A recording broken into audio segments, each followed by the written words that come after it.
I just hit okay. Even the most compelling stories Let's see.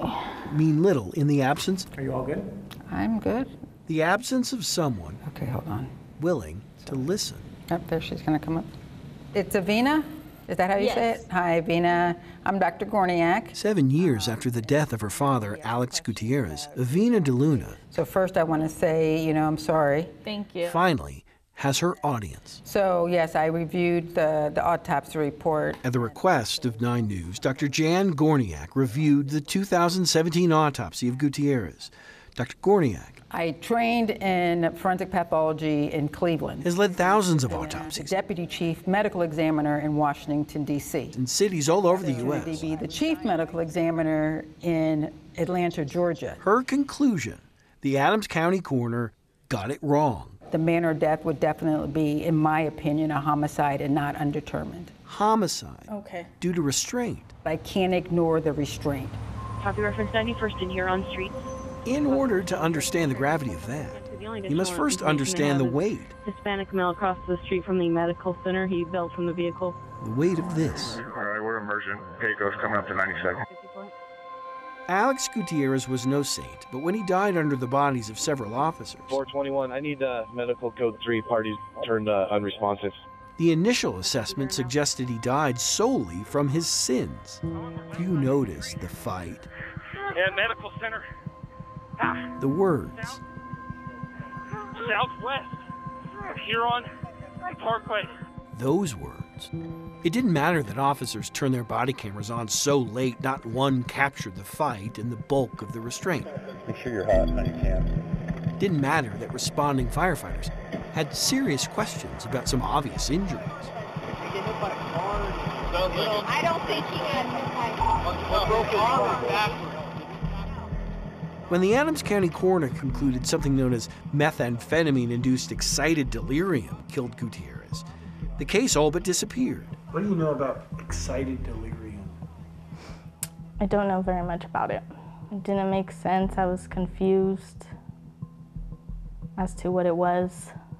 Excited delirium. Believers say it kills following bouts of bizarre behavior, unexpected physical strength, and hyperthermia, or a high body temp.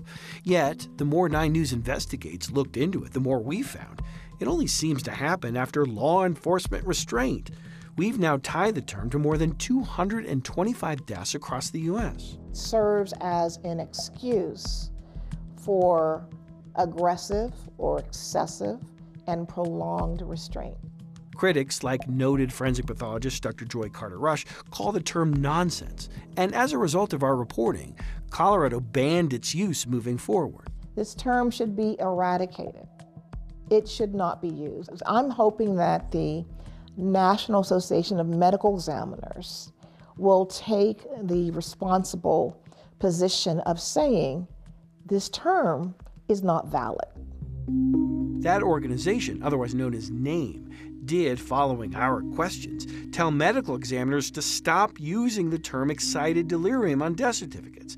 But it left open the question of what to do with certificates like Alex Gutierrez's. That death certificate that caused the death really needs to tell the story, and it's not telling the story. Dr. Gorniak says it's time for the Adams County coroner to change the cause and manner of death. I have no doubt that his case is a homicide.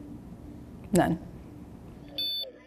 She says officers held Gutierrez prone or face down.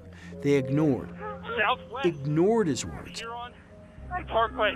all while ignoring standard training in the U.S. that calls on officers to turn a suspect over once handcuffed. But for the restraint component, Mr. Gutierrez would not have died at that time. You say, explain what led up to his death. You will end with, he was restrained face down. Forget what started it. This is how it ended. Which leads to this problem for the very office that concluded excited delirium and not restraint killed Gutierrez. Good afternoon, Adams County. The new state law forbids the Adams County coroner, Monica Brancusia Jordan, from using the now largely debunked term in the future. But it says nothing about her use of it in the past. Hi, my name is Chris Vanderveen. I'm a reporter with 9 News. Is Monica here? And to date, she has not only refused to review the Gutierrez case, Is she in today? She's currently not available. Do you know when she might be available? Yeah, I don't govern her schedule. She's refused our requests for an on-camera interview to explain why. I would encourage them to not only look at the case, but sit down face-to-face with Avina. I think it's so infuriating. Avina De Luna says this revelation tells her the time for ignoring her story is over. My dad didn't experience those symptoms that come with excited delirium. He had a pile of officers on top of him. He was laid face down. And she's not alone. Of the more than 225 deaths we've tied to use of the dubious term, only 2 have been reviewed by the offices that initially used it, leaving hundreds of families across the U.S. still looking for someone willing to believe. Yes, finally somebody's believing me. You take care. Thank you, I appreciate it. Someone Okay, bye-bye. willing to listen. I just needed a second opinion from somebody else who took the time to do their job thoroughly and understand what happened to my father. And medical center. There's more to what happened. Southwest.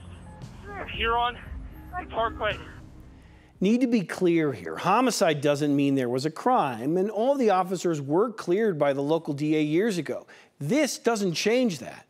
But it does show that perhaps hundreds of cases, hundreds of families across the U.S. were potentially given a very bad explanation for why their loved one died. We will be following up. And once again, if any leadership in Adams County wants to talk to me about this, you have my email. Chris Vanderveen, 9 News.